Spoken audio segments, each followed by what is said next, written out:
0959ခုနာမိတ်ဆွေတွေရဲ့ဖုန်းနံပါတ်ထဲမှာကင်ဆောင်ထားပြီးဆိုလို့ရှိရင်ကျွန်တော်ရဲ့ဒီဗီဒီယိုဖိုင်လေးကိုစုံကြည့်သွားပြီပါနော်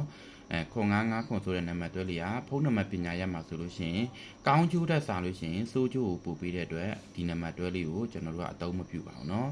0959ခုနာမိတ်ဆွေတွေကကင်ဆောင်ထားပြီးဆိုလို့ရှိရင်ပင်ပန်းနဲ့ခံနိုင်တဲ့အလုပ်တွေလည်းတအားကြိုးစားတယ်သိခံနိုင်မှုစွမ်းအားလည်းမြင်မာစေတဲ့နံပါတ်တွဲလေးပါပဲနော်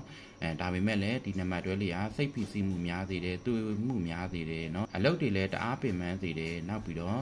တာဝန်ယူမှုတာဝန်ခံမှုတွေများစေတဲ့နံပါတ်တွဲလေးပါပဲเนาะနောက်ပြီးတော့ကိုပင်ပန်းခံပြီးတော့ဘလောက်ပဲကြိုးစားရှာရှာငွေကြေးဆိုလို့ရှိရင်လည်းငွေရတဲ့လောက်ကိုအကြောင်းမရှိအကြောင်းရှာပြီးတော့ထွက်စေတဲ့နံပါတ်တွဲလေးပါပဲเนาะ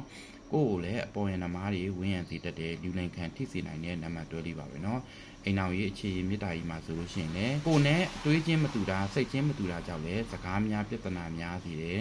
နံပါတ်တွဲလေးပါပဲเนาะအိမ်အောင်ရေးမှာလည်းတာယာမှုနည်းစေတယ်เนาะအိမ်နွေးရေးမှာဆိုလို့ရှိရင်လည်းပြဿနာများစေတဲ့နံပါတ်တွဲလေးပါပဲเนาะနောက်ပြီးတော့ကျန်းမာရေးနဲ့ဆိုလို့ရှိရင်လည်းဒီနံပါတ်ကစိတ်ပီစီမှုများစေတာကြောင့်အာယုံကြောနဲ့ပတ်သက်တဲ့ကျန်းမာရေးတွေဖြစ်စေတဲ့နံပါတ်တွဲလေးပါပဲเนาะ